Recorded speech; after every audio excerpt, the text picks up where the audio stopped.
ငလျင်ကာလမှာသမီးလေးကိုမွေးဖွားခဲ့တဲ့အဆိုတော်တရုတ်ဆောင်နီနီခင်စောတေးချစ်သူတွေရင်ထဲမှာအမြဲတမ်းရောက်ရှိနေတဲ့အဆိုတော်တူအတန်ပါဝါဆွမ်းအားပြင်းပြင်းနဲ့တခြင်းတွေကိုဖန်တီးတတ်တဲ့နီနီခင်စောသူမဟာ2008ခုနှစ် Melody War မှာလူသိများလာခဲ့ပြီး Myanmar Pride Award 2019ကိုပါရရှိခဲ့တဲ့ထူးချွန်တဲ့အနုပညာရှင်တဦးပါ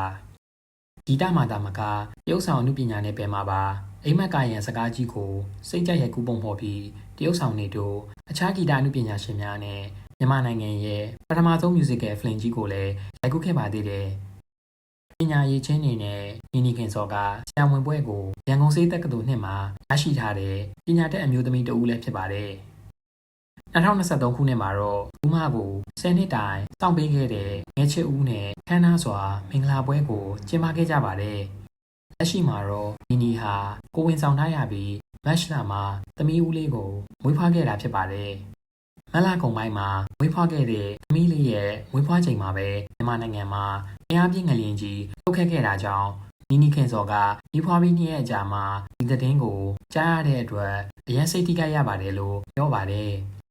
ဦးမကဒီငလျင်ဘေးအတွက်သွေးနုသားနုနဲ့မို့လို့ကိုယ်တိုင်မသွားနိုင်ပေမဲ့မက်ခိုင်နှင်းဝေပရာဟိတအဖွဲ့ကနေတဆင့်ကျပ်သိန်း20ကိုလှူဒန်းခဲ့ပါတယ်။သူမသမီးလေးရဲ့အလှူလို့လည်းညှဝေထားပါသေးတယ်။နီနီခင်စောနဲ့သမီးလေးနှစ်ဦးစလုံးကျမ်းမာစွာနဲ့ဘေးအန္တရာယ်ကင်းရှင်းစွာရှိနေတာကတော့အလွန်စိတ်ချမ်းသာစရာပဲဖြစ်ပါတယ်။